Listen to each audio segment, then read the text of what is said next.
Hey guys, welcome to Solo ReacTalk. Today I'm going to be reacting to the VOTANN in Warhammer 40,000 made by Baldermort's Guide to Warhammer. If you want to check out my previous reactions to the other Leagues of VOTANN lore videos made by Baldermort's Guide to Warhammer, remember the playlist card is going to be at the top. Just click on it and be able to access them. If you want to check out the original video as well as Baldermort's Guide to Warhammer's YouTube channel, the links are in the description below. Yes, let's start. 3, 2, 1, go.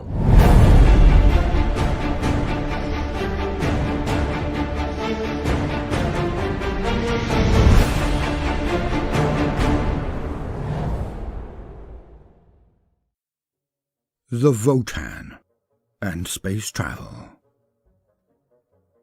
Ivor Arnhard stood upon the bridge of his finest ship, his ironkin brother next to him, as he then looked and nodded and stated simply, "And so, brother, we now go." And with that, the order had been given. The fleet of ships were small in number, but, as with everything else the kin did, they had it where it counted. The vessels all locked in their coordinates, triangulated with the VOTANN, both here and across the entire grid of the deep core. Triangulated with the VOTANN. Okay, I'm not sure I understood what does that mean, but...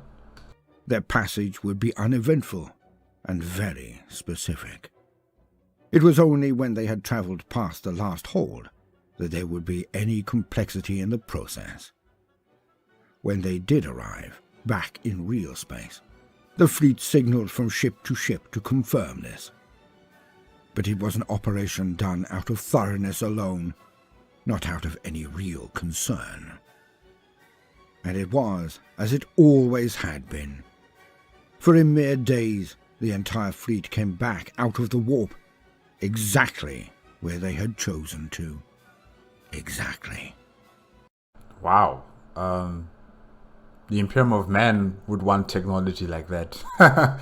They would definitely want technology like that, you know, where they would go enter into the warp and exit out of the warp exactly where they want to be, you know, because usually entering into the warp is a risk.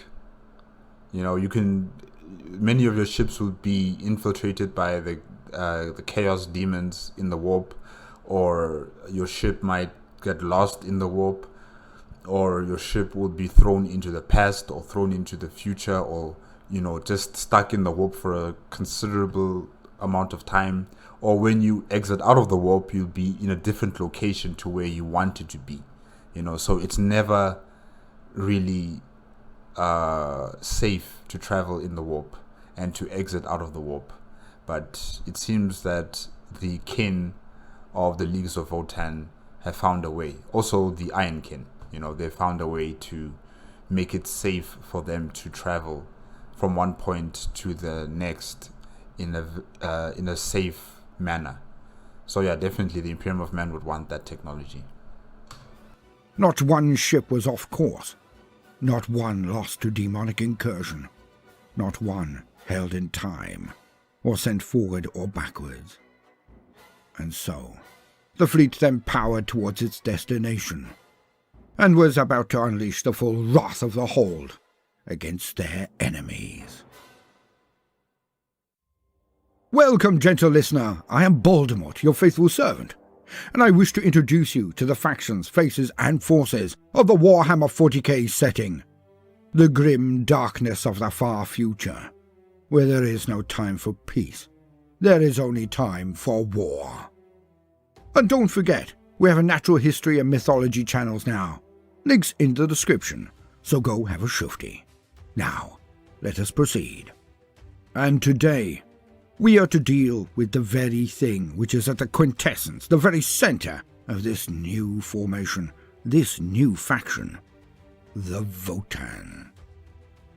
The VOTANNs are a complex thing, indeed, for they do challenge so much existing wisdom. They do challenge the entire setting, one might say. Wait a minute. I thought the VOTAN existed a long time ago, like in the far past. When the ships were sent out to explore the galaxy, during the times of the dark age of technology. And I thought the VOTAN, existed during those times, and then they started the creation of the kin and the Iron Kin. Or am I wrong about that? Huh.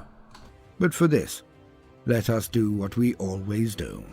And so, as usual, let us lean on the new existing wisdom from the first codex for the Leagues of VOTANN. To quote, the VOTANN. The VOTANN, or ancestor cores, are as sacred to the kin as gods are to more spiritual races. Part oracular fonts of wisdom, part gestalt ancient presences, and part sentient supercogitators.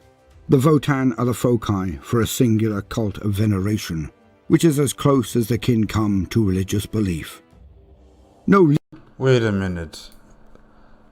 So you're telling me that the kin are worshipping artificial intelligence?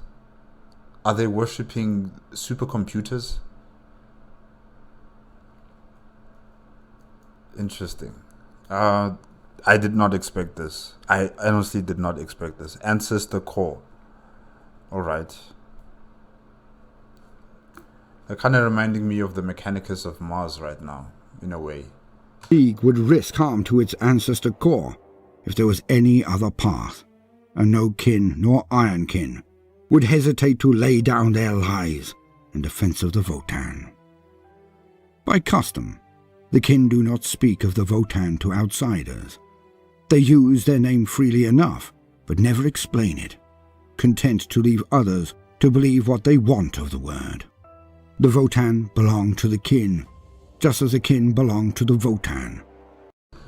That is actually quite good, I'm just thinking about if the Mechanicus of Mars knew the existence of these computers, these supercomputers, these VOTANN computers. If they knew of their existence, they would apply political pressure on the Imperium of Man to commence an invasion in the Leagues of VOTANN, just to acquire these pieces of technology from the dark age of technology. You could even say there are some sort of STC then, Yeah, I think there are some sort of like an STC that the VOTANN have, the Leagues of VOTANN have. And I'm just wondering how many of them are there. Because earlier in the video, Baldermort was talking about one of the kin ships triangulating with the VOTANN for them to jump from one point to the next, meaning that there's multiple VOTANN supercomputers in the Leagues of VOTANN. Alright. And no other peoples have any place in that relationship. In part, this is because superstitious non-kin would be apt to misinterpret the ancestor cores as deities or demons. In truth, the VOTANN can best be described as ancient machine intelligences so complex and powerful as to be nigh on supernatural. Their self-organized data stacks and quantum infocores hold all the information a race might need to thrive in the depths of space. Weapon specifications, standard template constructs, scientific and philosophical learnings, genealogical data, military and survival theory and strategy. And this is why they keep it a secret. They don't want the Imperium of Man to know that these things exist. They don't want the Mechanicus of Mars to know that they exist, because if they do, they will invade, to acquire this technology and to subjugate the kin, if possible, and destroy the Iron Kin. These are just part of the wealth of lore buried within the machine minds of the VOTANN. So bright do their artificial intellects shine, the kin voidfarers are even able to use them as localized beacons within the warp, Herein lies the other reason the kin do not speak of the VOTANN to outsiders. So, they shine through the warp? How? How do they do that? So they're like the Astronomicon? But this time it's for the Leagues of VOTANN and not for the Imperium of Man. Interesting. Very interesting. In a dark and ignorant age, few treasures are as precious or dangerous as knowledge. Sadly for the kin, the wisdom of the ancestor cores has become ever harder to access as the millennia have passed. Whoever created these incredible machine minds, it seems unlikely that they were ever meant to continue independent operations for as long as they have. Then I think it's time that you guys start making alternative plans, Start making new versions of the VOTANN, these VOTANN machines. Or, I don't know, make servers where you can store all of this information, all of this collective knowledge, back it up into different servers, make a library where you can keep this information inside, decentralize this information, this very important information for the continuation of your civilization. Decentralize it, copy and paste and dispense it across the empire instead of keeping it consolidated and concentrated in these machine monoliths, which are the VOTANN. Yeah, because this will make you guys very vulnerable. Because what if the VOTANN die? What's next? What will you do next to survive? Nor perhaps were they equipped to wrestle with the intellectual and moral dilemmas or galactic truths they have been faced with. More and more information, dutifully catalogued and filed away, has filled their mental storehouses to overflowing. Questions posed to the VOTANN have required them to adapt their own processing subroutines through self-guided evolution and, at times, to request information or mechanical augmentation. Over-association with the true living minds of the kin has led some VOTANN to develop strange behavioral quirks akin to rudimentary personalities, but all of them have become more ponderous of thought. Questions asked of the VOTANN may take as much as centuries to receive an answer, which may even then be another question. Information not regularly accessed has vanished into lost data vaults deep within their mental architecture, while vital facts or details have been mired in self-replicating layers of data amendments.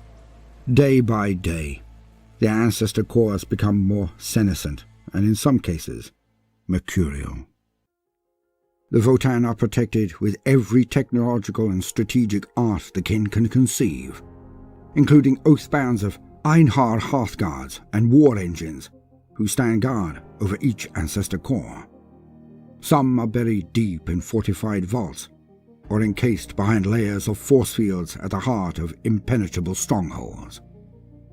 And I was asking about the types of weapons that the kin use on the battlefield or in space. Like, do they just use projectile weapons, or do they use energy-based weapons, as well as exotic types of weapons? Like weapons that maybe the Eldar use, creating black holes out of nothing, phasing in and out of reality and stuff like that, or weapons from the dark age of technology, I should say.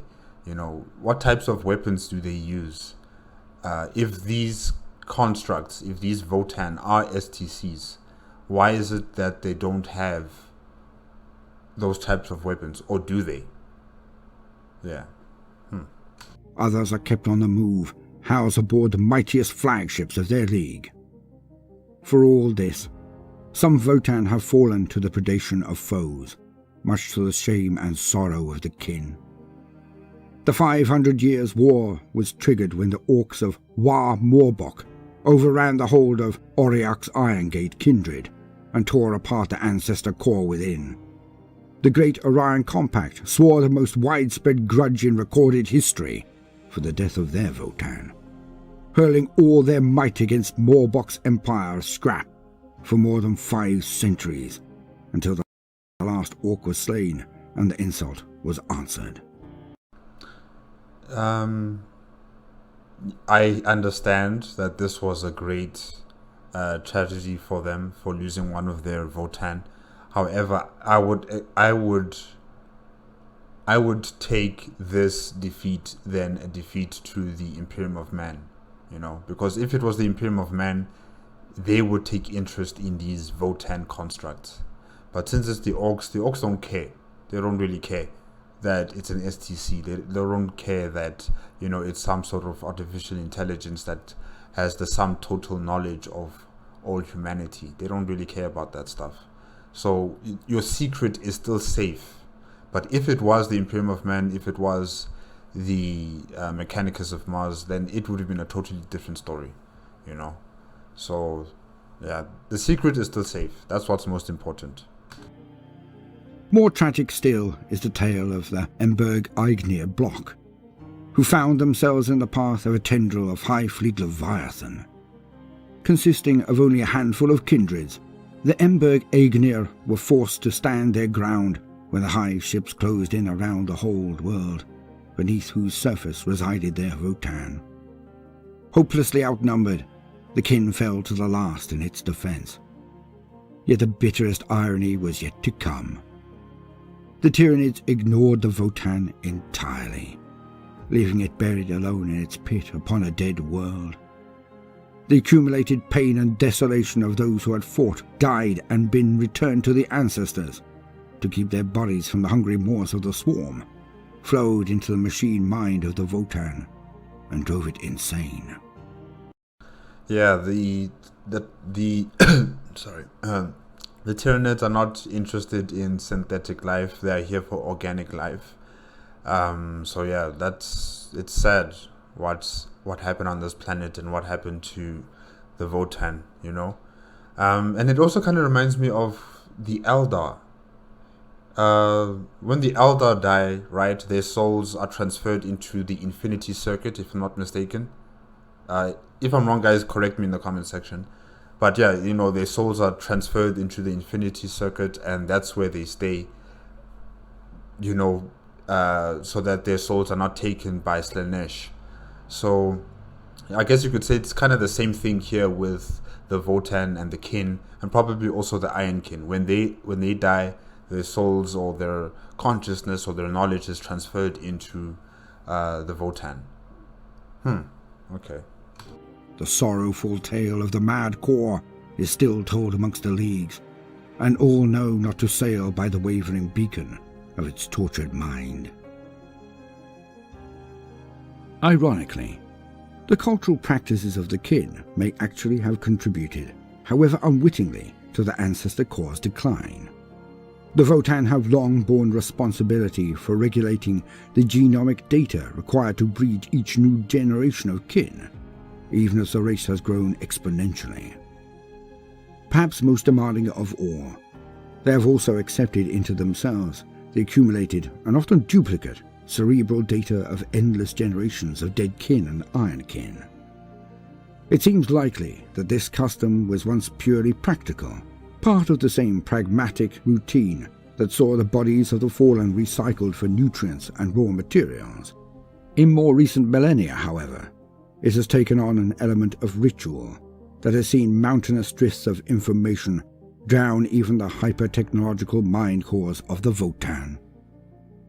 All kin desire to rejoin their ancestors upon their deaths, with their bodies and minds offered up to the VOTAN, in the belief that their experiences will enrich the machine minds and aid future generations. I'm so surprised by this, by the kin, really. I didn't expect this. This I did not expect. They're sounding more and more like the Adeptus Mechanicus, They really are sounding more like them. And the way they venerate the VOTAN in this kind of like a spiritual manner or religious manner, it's also very weird. Because I thought, they were extremely pragmatic, that, their intelligence is what gave them their strength and their hope within themselves, and not putting all their faith, all their trust, and everything about their future and existence in the hands of these artificial intelligence constructs, the VOTANN. And also the VOTANN are not telling the kin, guys, stop doing this. Our memory banks are becoming corrupted because there's so much information from all of the past kin who have died. So please stop. I'm surprised that they're not saying something like that to them. This places great pressure on individual kin to live up to the perceived ideals of their ancestors, driving them on to illuminate dark new corners of space, to witness sights no kin before them has, and to engage in adventure and battle across the vast span of the galaxy.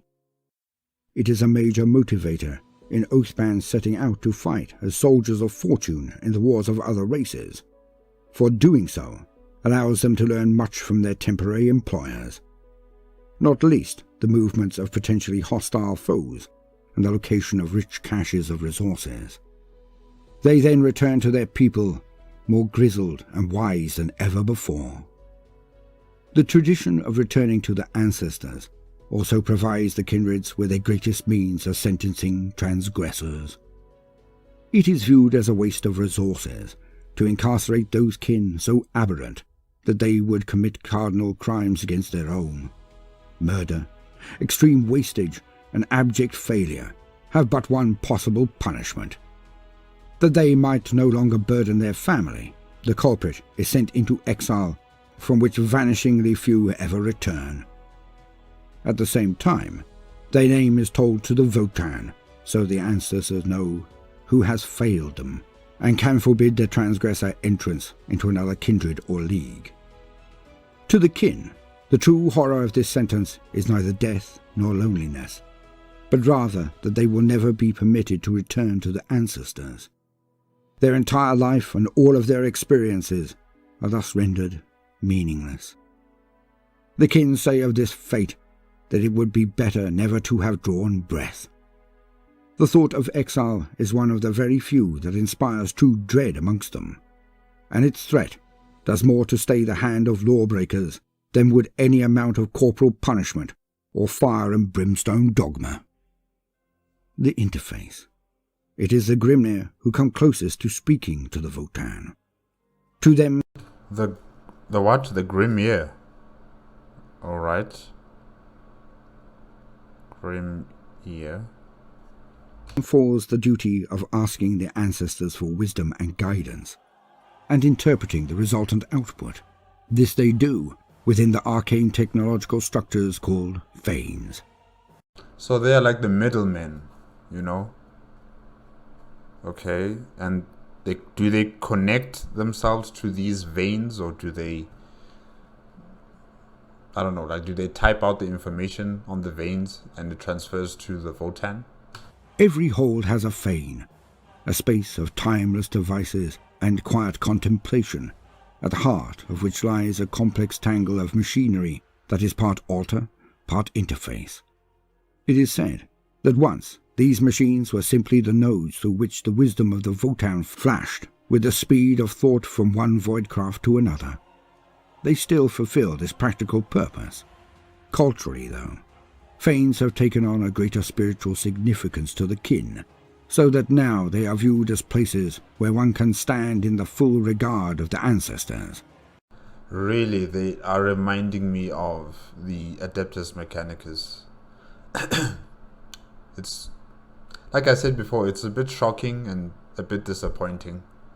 And where the presence of the VOTANN lies heavy and somber. Indeed, through arcane technological processes that even the kin do not understand, there have been instances recorded of veins miraculously developing artificial intelligence in their own right, and joining the ranks of the VOTANN themselves. These occurrences of miraculous self-awareness are cause for great honor and celebration amongst the kindred in whose hold they occur. By comparison, though, more than one VOTANN has degenerated in recent centuries until they have become little more than veins themselves. To witness such decline is a terrible tragedy to the kin. Alliances such as the Capellan League or the disintegrating Balor Atal conglomerate endure long years of mourning after their ancestor cores suffered this fate. End quote. Now I would also like to discuss one of the most important bonuses of having a VOTANN at all, but in the strict confines of the method of travel. And so, for the second time this video, let us lean on existing wisdom. To quote, "Daring the Immaterium. The kin are able to exploit warp space in a way few other peoples would risk, thanks to their hardened souls and the reliable protection offered by their technologies. Even those kin who carry the psychoactive clone scheme are not literal psychers in the true sense of the word. Like a shuttered lantern whose aperture has been opened a little wider, the souls of these psychoactive kin shine just brightly enough to mesh with ward tech, such as ancestral ward staves and crests. These devices come to life at their touch, emitting a soft thrum of power and glimmering with cold witchlight. It is through the careful use of barrier tech devices that the Embir manipulate the energies of the warp to produce manifestations similar to those conjured by true psychers. The kin say that the void is in their veins. By this, they mean that they have been starfarers since their earliest days and consider themselves preemptive in that field. Their void craft tend towards enormous size and redoubtable build, with even smaller vessels such as the Bastion or Stronghold-class mining vessels, matching most races' cruisers, for armoured bulk, shielding and firepower. When navigating real space, they employ electromagnetic scoops to power hydrogen ramjets that, while not the swiftest means of propulsion, are typically arranged in such clever profusion as to render kin void ships balletic, despite their huge size. When it comes to warp travel, the kin are equally steady in their approach. You know, when it comes to the warp travel, in terms of the VOTANN being beacons, I'm wondering, do astropaths also see these beacons in the warp? You know, they can see the Astronomicon, right? They see that light shining in the warp. What about the VOTANN beacons? Can they see them as well? Or is the Emperor's light so strong that it outshines all these other sorts of beacons that are in the warp? I'm just wondering about that. And yeah, like how is it possible that the VOTANN are able to do that, you know, to shine in the warp?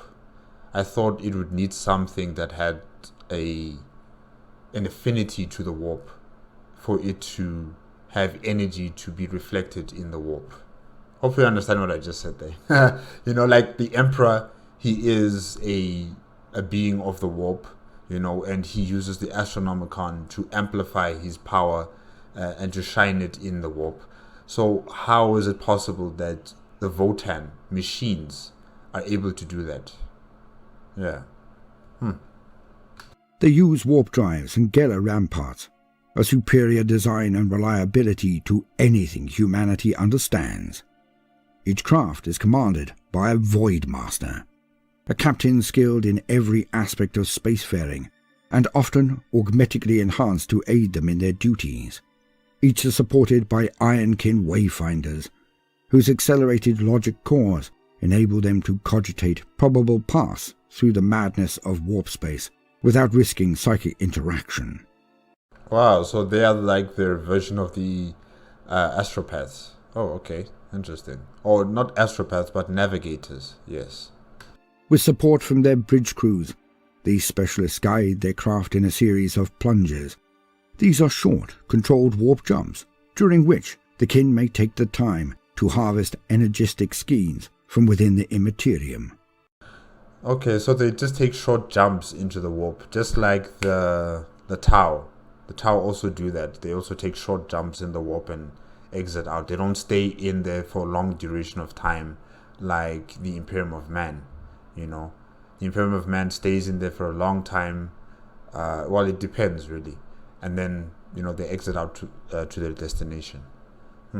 or even board warp-borne space hulks for empiric salvage. Travelling in plunges takes longer than the vast warp jumps made by humanity, or the risky sprints of the Tau slipstream module, but it ensures that the kin arrive where and when they intended, almost every time. Not bad at all. End quote. So we now know what a VOTANN is. Well, sort of. They are hypercomputers from the dark ages of technology, and their ways of making travel safe are exactly those which have always been noted about the most advanced period of human development. After the Long March ships, which took years to get to their destinations, humanity developed warp beacons that permitted us to travel the warp exactly as the Leagues do even now. Hence, with a VOTANN, I feel at least, not a Leagues and cloned thing only. In the VOTANN we see the last relics of the age of technology, and they have many an STC template, but they cannot be full STCs in my mind. But why, oh bald one? Why do you say this? Yes, why? Well, it's simple, really. That they must have been earlier forms of STC. First or early batches, so to put it. For we know that the last STCs, or standard template constructors, had the collected sum and total of all human knowledge contained therein. So essentially the VOTANN are version 1 of the STCs, and then the version 2 of the STCs came later on,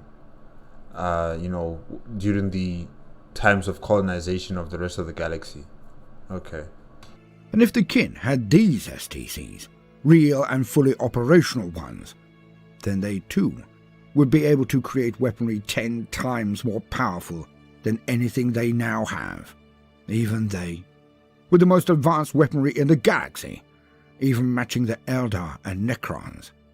Even the kin cannot perform the wonders and horrors possible of humanity in its heyday. For once upon a time, humanity could displace ships and matter so it overlapped in real space, and exploded with a force that cannot even be guessed at now. And they could travel through time. Really? They could travel through time? Whoa, if that is possible, then why didn't they try and change the timelines? Why didn't they try to, save their empire from total, complete collapse by preventing the Men of Iron from rebelling against them, and many other things, actually. They were truly the masters of real space, as much as the Eldar are of warpcraft. So, the VOTANN are, in my mind at least, the very early templates of the STCs to follow. And in truth, the very second that the adepts of Mars find this out, that very instant, then the entire force of the Adeptus Mechanicus will attack the kin on a scale that they have never witnessed before. And the truth again of the matter, the Imperium will have no choice but to support the Adeptus Mechanicus. So, gentle listener, it merely takes one barbaric inquisitor to torture a kin, one psyker worth his salt to deep scan even one of them, and then the core will burn with the fires of the largest Imperial crusade since the Indomitus, if not the Great Crusade. So, yeah, but I'm not so sure about that. I don't think they will be so successful, Yeah. Because the environment in the Galactic Core is very turbulent, very dangerous. There's a lot of warp storms that are occurring in that place, and it's very difficult to find your bearings in the Galactic Core because there's so many stars. They're all concentrated in a very small area. They'll have to start fishing for these VOTANN constructs, and as they're doing that, they'll be ambushed by the Leagues of VOTANN, being picked off one by one.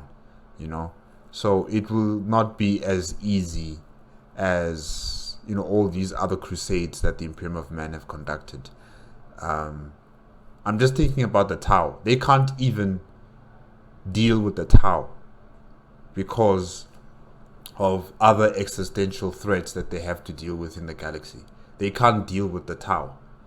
And the Tau are in that little small corner of the galaxy, and they are growing steadily. Planet by planet, system by system, they are growing steadily. But the Imperium of Man can't seem to deal with them. So if they can't deal with the Tau, what makes us think that they're going to succeed in dealing with the leagues of VOTANN? No, it's just not going to be that easy. They're going to lose a lot. Oh, good luck to the kin. They are most definitely going to need it. I have been Baldermort, your faithful servant. A swift reminder about our other channels, links in the description. Thank you for your precious time. Now, no matter what you do today, do try to make some time for fun. Toodaloo. Okay, guys, that's it with the VOTANN in Warhammer 40,000, made by Baldermort's Guide to Warhammer. Yes, like I said, it's not going to be easy. If the Imperium of Man and the Mechanicus of Mars, find out that these STCs version 1 exist and they're in the leagues of VOTANN, yes, they will try to invade and to acquire these pieces of technology, but ultimately I think they will fail. It will be a bloody and costly operation, and the League will survive that kind of assault from the Imperium of Man. Like I said before as well, I'm a bit disappointed that the kin are showing me things that I would see from the Mechanicus of Mars, venerating machines, having some sort of spiritual connection with an artificial intelligence in a sort of way of respecting it like it's some sort of deity or something. Yes, I understand that, many of their ancestors, their consciousness of the kin, live inside these constructs, but for them to worship them like this, it's kind of weird. And also they have to find ways to make a backup system, because the VOTANN are not going to last long. It's as if they're just in a train that is heading for a dead end, and they can see the dead end, but they're not doing anything about it. They're not trying to change course, or they're not trying to stop the train. They're just going with the train until it hits that brick wall, and yeah, that's dangerous, really. That's just making them vulnerable. And maybe somehow, some way, the Imperium of Man might exploit that these VOTANN are so precious to the kin and the Iron Kin, and they might try some sort of way to neutralize the VOTANN, leaving the kin defenseless. They can't destroy their own technology because they venerate it so much. So they might try to use that against them somehow. I don't know. All I'm just saying is that this is a weakness that the kin have, and they have to figure out a way to make alternatives to the VOTANN. And yeah, the VOTANN also being very powerful, super ancient computers that are able to shine beacons in the warp, which I find quite amazing. And how these things are still existing after all this time, because I really thought the VOTANN were ancestors of the kin that led them to a new pathway of existence in the galactic core, and then they died out, because I thought they were organic creatures, organic human beings. I thought that's what the VOTANN were. But now, to my surprise, to hear that the VOTANN are actually artificial constructs, and they've existed for the past 10,000, 20,000 years. I don't know how long ago was the Dark Age of technology, but yeah, it's been a very, very long time. So yeah, it's amazing. But yeah, guys, I guess that's it. That's it for today with Baldermort's Guide to Warhammer. Remember, if you want to check out the original video as well as Baldermort's Guide to Warhammer's YouTube channel, the links are in the description below. If you like my reaction, please give me a like, comment, and subscribe to my channel. Click on the notification bell if you want to be up to date with my latest videos, and I will see you guys next week. Okay? Bye-bye.